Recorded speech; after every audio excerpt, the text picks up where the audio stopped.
Ce n'était pas seulement un meurtre. C'était une performance à sang-froid, répétée et exécutée par quelqu'un qui aurait dû être trop innocent pour même comprendre la mort. Tout a commencé comme un après-midi d'hiver ordinaire. Froid, gris, silencieux. Le genre de calme qui rend tout inoffensif, presque ennuyeux. Dans un coin endormi de Bellevue, juste à l'extérieur de Seattle, deux jeunes garçons jouaient dans un parc de quartier. Alors qu'ils couraient à travers le champ ouvert et s'aventuraient vers les buissons bordant le parc, l'un d'eux s'arrêta. À moitié caché sous les feuilles, niché dans un petit groupe d'arbustes, se trouvait quelque chose d'étrange. On aurait dit un tas de vieux vêtements, peut-être abandonnés par un randonneur négligent ou un passant. Ils y jetèrent un coup d'œil, haussèrent les épaules et retournèrent jouer. Mais quelque chose à ce sujet restait en tête. Les enfants remarquent des choses que les adultes ignorent souvent. Peut-être était-ce juste une intuition qu'ils ne pouvaient expliquer. Le lendemain, la curiosité les ramena sur place. Ils marchèrent jusqu'au même endroit, et c'était toujours là. Mais maintenant, ils voyaient ce que c'était vraiment. Un corps sans vie. Ils coururent chez eux, la voix tremblante, le cœur battant. La mère de l'un d'eux appela immédiatement la police. En quelques minutes, les officiers de Bellevue étaient sur les lieux. Ils confirmèrent la pire crainte des garçons. Allongée, froide, dans les broussailles, se trouvait le corps d'une jeune femme. Elle avait les cheveux noirs, une petite silhouette et des bleus qui témoignaient d'une lutte violente. Son visage était enflé, ses mains éraflées. Une corde était encore étroitement enroulée autour de son cou, comme si le tueur avait voulu être absolument certain qu'elle ne respirerait plus jamais. Son nom, comme la police le confirmerait plus tard, était Kimberly Wilson. Elle avait seulement 20 ans. Au début, rien à son sujet n'avait de sens. Elle n'avait pas d'ennemis. Elle ne menait pas une vie à risque. C'était une étudiante, brillante, sociable, pleine de projets et de promesses. Le genre de fille censée être en sécurité dans un endroit comme Bellevue. Mais elle était partie, et celui qui avait fait ça n'avait même pas vraiment essayé de la cacher. Cela suggérait de la confiance, de la négligence, ou peut-être simplement une pure méchanceté. Le genre qui ne s'inquiète pas de l'existence de la loi. Les détectives savaient qu'il manquait encore des pièces au puzzle. La famille Wilson n'avait pas signalé sa disparition. Personne de son domicile n'avait contacté la police. Ce n'était pas dans leurs habitudes, et quelque chose clochait. Alors, les officiers de Bellevue se rendirent au domicile des Wilson. Une maison de banlieue bien entretenue, nichée dans un quartier calme, où les lumières de Noël scintillaient encore faiblement dans la pénombre matinale. Mais une étrange immobilité planait sur les lieux. 3 voitures étaient garées dehors, mais la maison elle-même était sombre. Un silence si anormal qu'il fit dresser les poils sur la nuque du détective Jeff Gomes. En approchant de la maison, Gomes remarqua que la porte vitrée coulissante à l'arrière était légèrement entr'ouverte. Il s'arrêta, appela leur nom, mais il n'y avait rien. Pas un seul son de l'intérieur. L'arme dégainée, tous les nerfs en alerte, Gomes entra prudemment dans la maison. Il avança lentement, scrutant chaque coin. L'air était lourd, immobile. Il monta les escaliers, espérant à moitié trouver la famille endormie, peut-être inconsciente du chaos qui se déroulait dehors. Mais ce qu'il trouva en haut des escaliers était pire que tout ce qu'il avait imaginé. Du sang, partout. Il tachait les murs et éclaboussait le plafond. Il avait imbibé la moquette. C'était le genre de scène qui ne laissait pas beaucoup de place à l'imagination. La violence avait été proche, intime, alimentée par la rage. Le genre de meurtre qui semblait personnel. Dans la chambre principale, l'horreur s'intensifia. Allongée sur le lit, se trouvait Rose Wilson, la mère de Kimberly. Son corps avait été brutalement attaqué. De multiples blessures par arme blanche à la gorge. Son visage avait été battu si sauvagement qu'il était presque méconnaissable.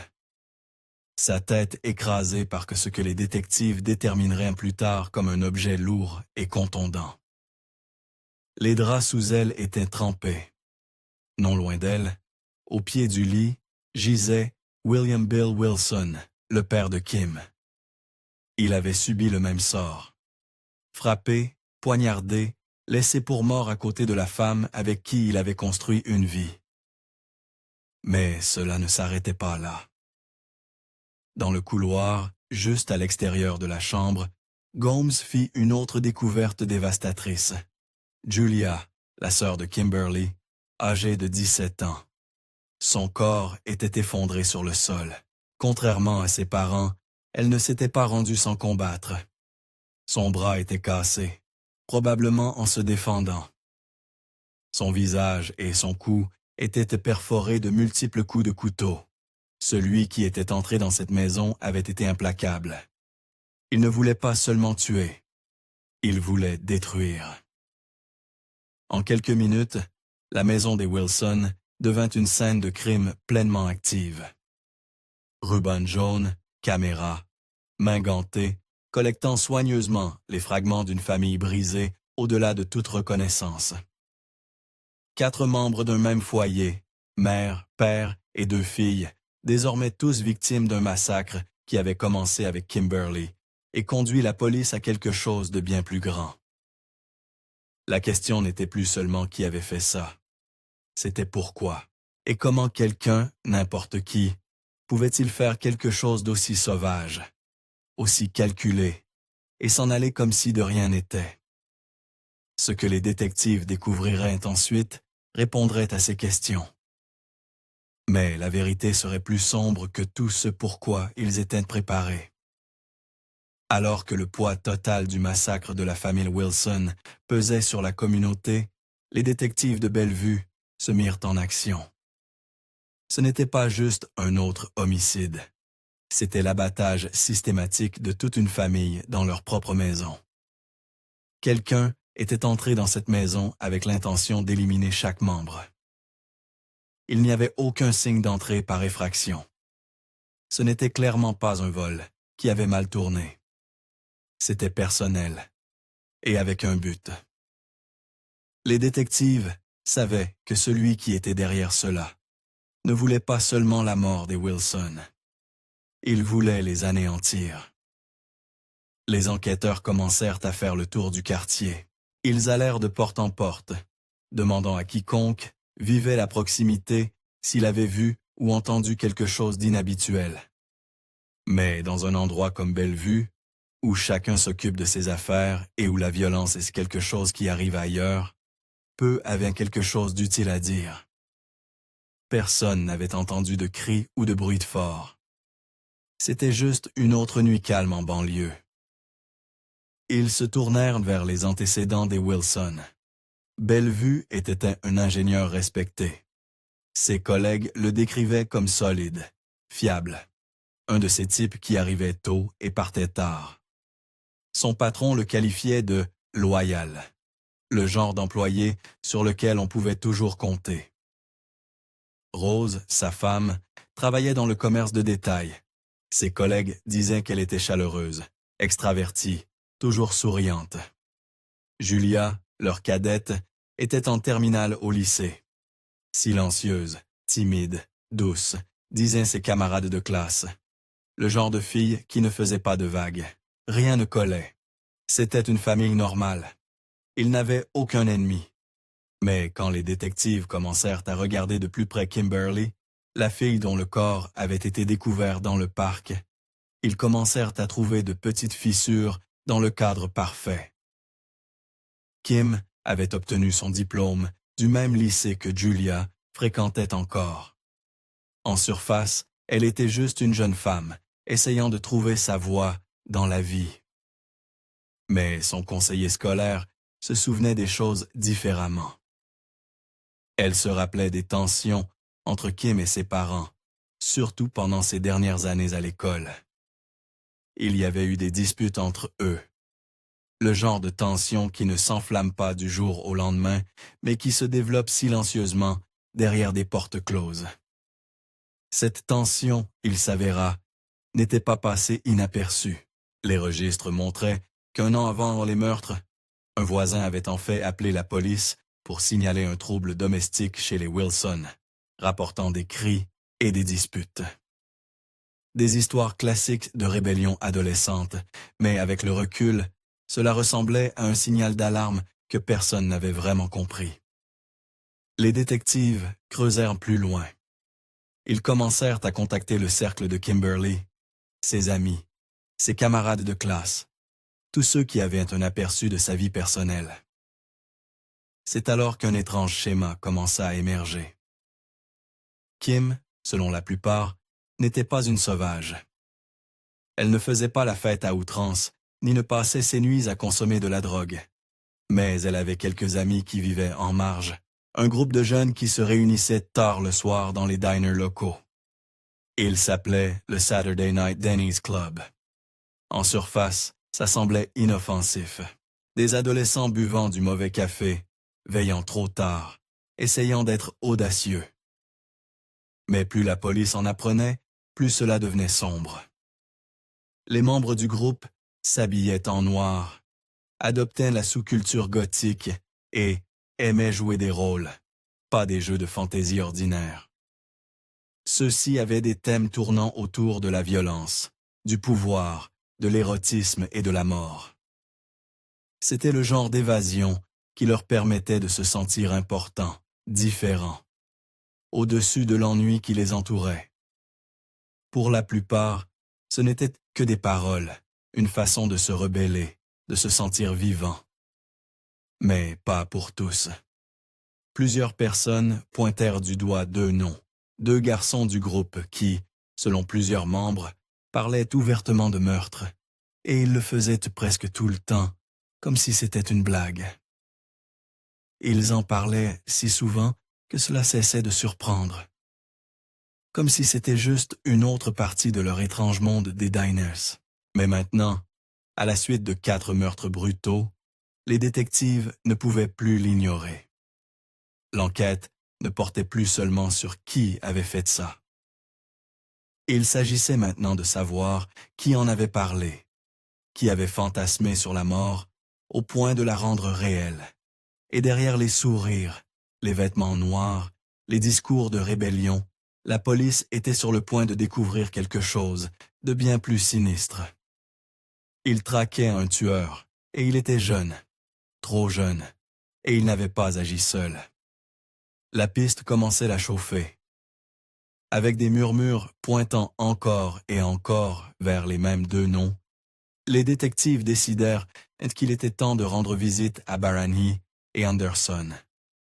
Les deux garçons faisaient partie du groupe des Denny, les marginaux de la nuit avec un goût pour la rébellion. Et tous deux avaient déjà attiré l'attention en parlant de meurtre de manière désinvolte, ce qui semblait maintenant moins une aventure adolescente et plus un présage. Quand les officiers arrivèrent chez eux, les garçons ne semblaient pas perturbés.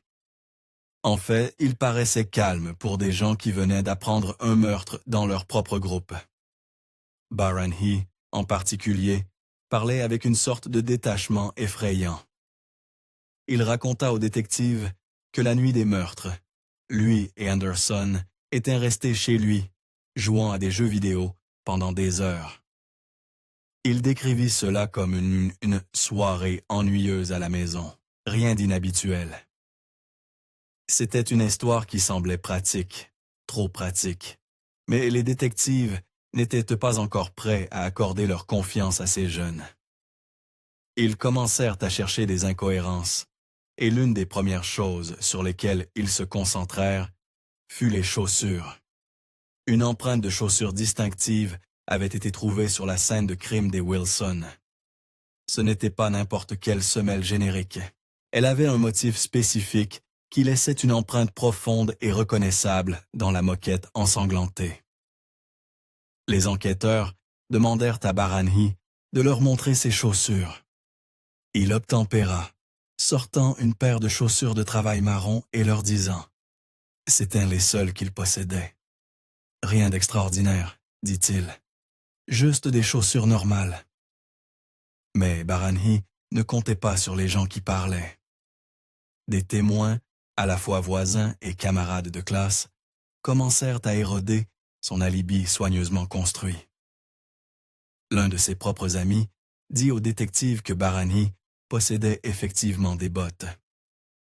Pas les chaussures de travail marron qu'il avait montrées à la police, mais une autre paire. Des bottes dont les semelles ressemblaient de manière inquiétante aux empreintes trouvées dans la maison ensanglantée des Wilson. Et cet alibi de jouer à des jeux vidéo toute la nuit s'effondra tout aussi rapidement. Les voisins de Baranhi dirent aux enquêteurs qu'ils n'avaient pas vu Anderson chez lui cette nuit-là. Ils l'avaient entendu faire des nuits blanches avant, mais cette nuit-là n'en était pas une. La vérité se démêlait, morceau par morceau. En revenant sur la scène de crime, les détectives découvrirent quelque chose de glaçant qui n'avait pas été évident au départ. Deux types distincts d'empreintes sanglantes. Pas seulement un ensemble de chaussures marchant à travers le carnage, mais deux. Cela changeait tout. Cela confirmait ce que la police commençait déjà à suspecter. Ce n'était pas un travail en solo. C'était un effort d'équipe. Au moins 2 personnes étaient entrées dans la maison des Wilson cette nuit-là, pleinement déterminées à éliminer une famille entière. Ensemble, coordonnés.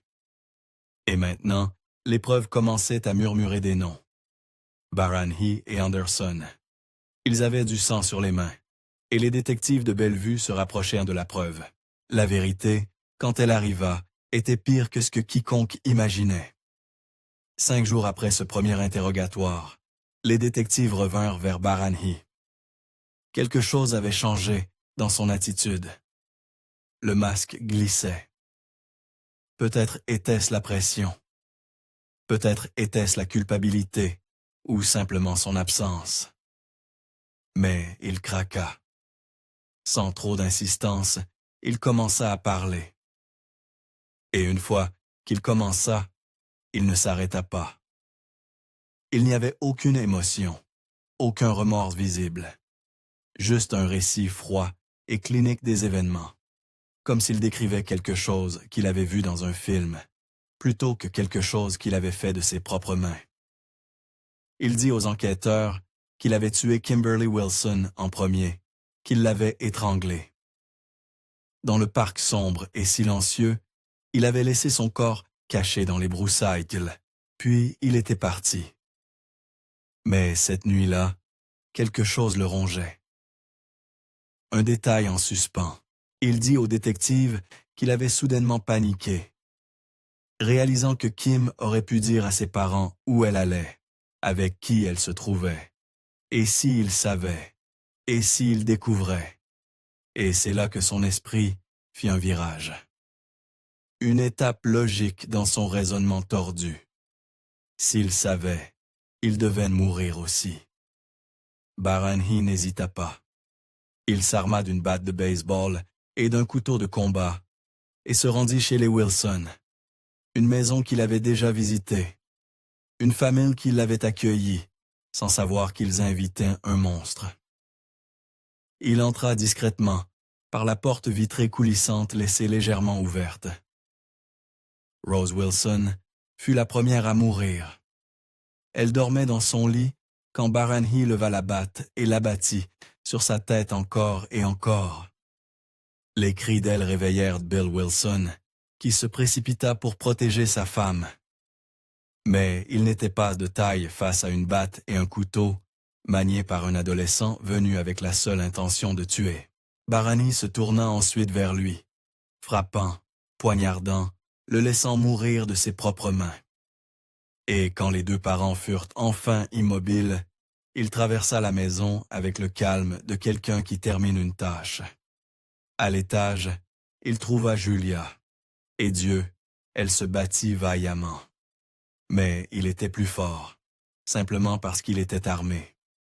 Il lui cassa le bras, la poignarda à plusieurs reprises, s'assurant que personne ne soit laissé derrière. Avant de partir, il ne s'enfuit pas. Il pilla la maison tranquillement, ramassant les choses qu'il aimait.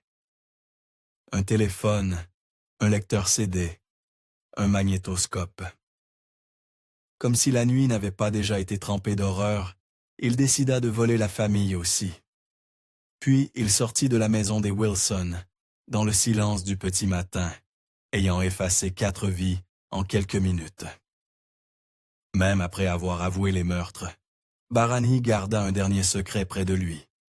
Il refusa de nommer la deuxième personne qui avait marché avec lui dans cette maison de sang. Mais le silence ne tient pas éternellement. Les détectives avaient déjà un nom en tête. David Anderson. Il avait été interrogé avant. Son nom flottait dans les coins les plus sombres du cercle social de Kim. Mais maintenant, avec la confession de Barani, la présence d'Anderson dans l'histoire semblait plus lourde, plus suspecte. Alors, ils le ramenèrent. Cette fois, l'histoire d'Anderson changea. Il affirma qu'il avait menti auparavant, qu'il n'avait pas joué à des jeux vidéo avec Barani la nuit des meurtres, comme il l'avait dit à l'origine. Au lieu de cela, il raconta aux enquêteurs qu'il était sorti conduire un camion appartenant au père de sa petite amie, soi-disant voyageant entre Bellevue et Seattle. Une longue nuit de conduite, tout seul. Les détectives prirent tout cela en note, ils l'écrivirent, mais ils n'y crurent pas. Parce qu'avec la nouvelle confession vint une autre fissure dans l'alibi. Anderson admit maintenant qu'il savait que Barani avait prévu de tuer la famille Wilson. Pas seulement des paroles insensées comme les adolescents en ont parfois, mais une planification sérieuse, depuis un certain temps. Anderson dit à la police que son lien avec les Wilson passait par Kim. Il dit qu'ils étaient amis, c'est tout. Et que le lien de Barani avec elle passait par lui. Mais plus les détectives creusaient, plus cette explication commençait à s'effilocher. 3 voisins, indépendamment les uns des autres, rapportèrent de quelque chose qui impliquait Anderson plus profondément dans le réseau. Chacun affirma avoir vu Barani et Anderson quitter ensemble la résidence de Barani la nuit où les Wilson furent assassinés. Même heure, même direction. 2 garçons marchant dans l'obscurité. Les détectives n'avaient pas besoin d'une confession pour continuer à creuser. Ils exécutèrent des mandats de perquisition chez Barani et Anderson, et là, dans les murs et les placards de leur chambre d'adolescents, ils trouvèrent les dernières pièces de l'horreur.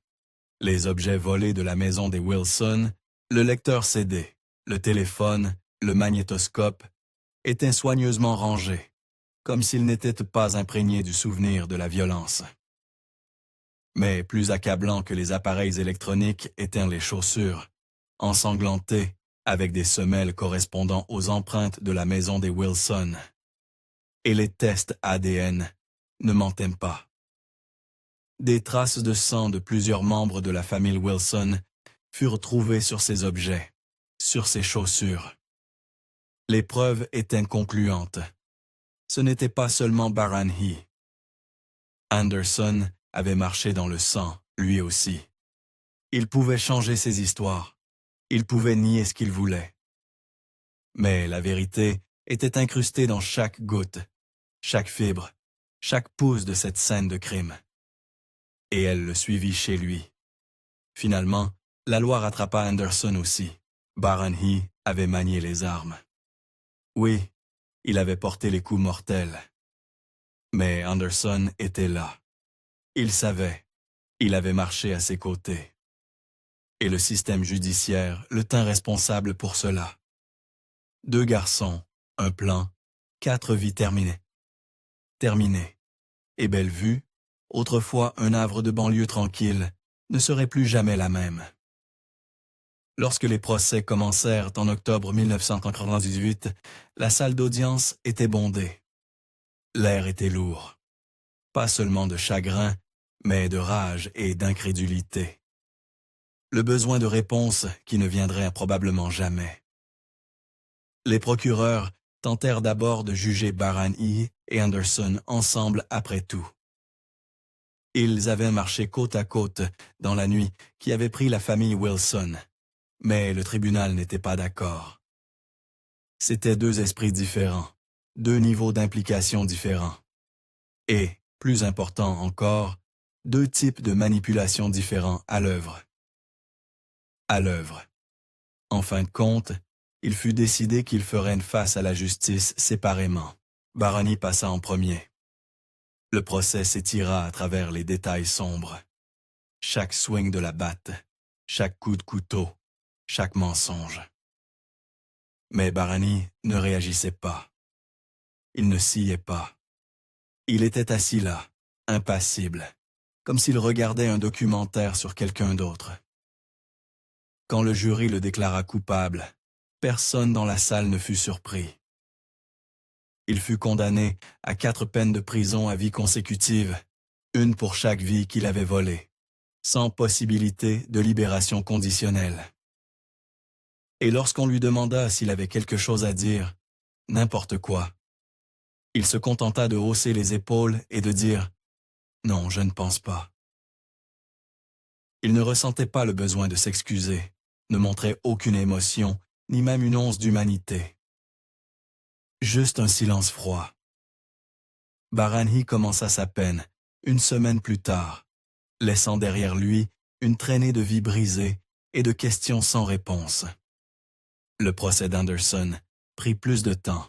Il se battit bec et ongles, engagea et licencia des avocats comme si c'était un jeu, une tentative désespérée de rejeter la faute, de tordre les chronologies, de se sortir d'une peine qu'il savait venir. Mais les preuves parlaient des plus forts que ses avocats, les chaussures, les témoins, les mensonges qui changeaient constamment. À la fin, tout était là, en noir et blanc, devant tout le monde. 1 mois et demi plus tard, Anderson fut également condamné à 4 peines de prison à vie consécutive, sans possibilité de libération conditionnelle. Un autre nom inscrit sur la longue liste de ceux qui avaient choisi la destruction plutôt que la décence. Pendant des années, ce fut la fin. Mais ensuite, tout changea, car le système, comme le temps, évolue. Dans les années qui suivirent, les lois changèrent. Les procureurs dirent qu'Alex Barani avait prévu de tuer et la famille Wilson avant ses 18 ans pour obtenir une peine plus légère. Il fut condamné en cour pour adultes et condamné à la prison à vie sans possibilité de libération conditionnelle. Mais près de 3 décennies et une décision de la Cour suprême plus tard, il apprit aujourd'hui que sa peine serait réduite.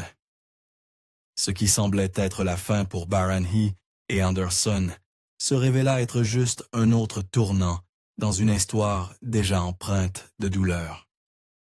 En 2012, la Cour suprême des États-Unis rendit une décision qui ébranla le système judiciaire jusqu'à ses fondations, déclarant que condamner des mineurs à la prison à vie sans possibilité de libération conditionnelle violait la protection du 8e amendement contre les peines cruelles et inhabituelles. Le tribunal reconnut ce que la science murmurait depuis longtemps. Le cerveau adolescent n'est pas fini. Il est impulsif. Il manque de prévoyance. Il prend des décisions imprudentes, parfois catastrophiques. Et bien que cela puisse expliquer le chaos de la jeunesse, pourrait-il jamais excuser ce qui est arrivé à la famille Wilson? En 2018, l'État de Washington suivit le mouvement. Il traça une ligne dure dans le sable, reconnaissant que les mineurs doivent être traités différemment aux yeux de la loi. Même ceux qui commettent des crimes impensables, même ceux qui entrent dans des maisons avec des couteaux et des battes, même ceux qui laissent derrière eux silence et sang. Sous cette nouvelle décision, la peine originale de Barani, 4 peines de prison à vie consécutives sans libération conditionnelle, fut annulée. Les procureurs reçurent l'ordre de demander une nouvelle peine, une qui s'inscrivait dans le cadre juridique révisé. Le minimum était désormais fixé à 25 ans à la prison à vie. Ce n'était pas une exonération. Ce n'était pas la liberté. Mais c'était une porte laissée entr'ouverte. En octobre 2024, cette porte s'ouvrit un peu plus pour Barrenhey, tout comme elle l'avait fait pour Anderson 2 ans plus tôt. Tous deux furent recondamnés sous la nouvelle loi. Tous deux ont désormais la possibilité, aussi lointaine soit-elle, de libération conditionnelle. Dans la chambre de M. et Mme Wilson pour assassiner Ben. Alex Barrenhey est maintenant dans la quarantaine, apparaissant à nouveau en cours en 2024 pour les meurtres brutaux qu'il et son ami, David Anderson, ont commis lorsqu'ils avaient 17 ans. Vous avez eu l'opportunité d'une nouvelle condamnation dans cette affaire. La décision de la Cour suprême de 2012, dans Miller vs. Alabama, a déterminé que les mineurs ne peuvent pas être condamnés à la prison à vie sans possibilité de libération conditionnelle. Cette décision signifiait qu'un juge devrait recondamner Barrenhey pour les meurtres de la famille Wilson. Ce cas est vraiment hors norme. Ce n'est pas l'infraction juvénile typique que vous voyez. Barrenhey et Anderson ont tué leur ancienne camarade de classe, Kim Wilson, dans un parc, puis se sont rendus chez elle pour tuer ses parents, Bill et Rose, et sa sœur, Julie. Quant au mobile, les procureurs ont dit que Barrenhey avait une fascination pour la violence. Lors d'une interview enregistrée, Barrenhey a dit qu'il voulait tuer quelqu'un pour vivre quelque chose, je cite, « vraiment phénoménal ». Alors que le quadruple meurtrier condamné quittait la salle d'audience, il se contenta de sourire. Pour les familles laissées derrière, c'est un écho cruel, car les Wilson n'ont pas droit à ce second regard. Il n'y a pas de libération conditionnelle pour les morts, pas de réduction de peine pour ceux qui ont été enterrés dans des cercueils assortis. Kim, Julia, Rose, Bill, 4 noms effacés en une seule nuit d'horreur. Et maintenant les garçons responsables de ces morts pourraient un jour sortir de leur cellule de prison. Le cerveau non développé d'un adolescent excuse-t-il le mal pleinement formé d'un crime comme celui-ci? Partagez vos pensées dans les commentaires ci-dessous. Si vous êtes arrivé jusqu'ici, assurez-vous de regarder la prochaine vidéo. Je pense que vous l'apprécierez. Merci encore d'avoir regardé.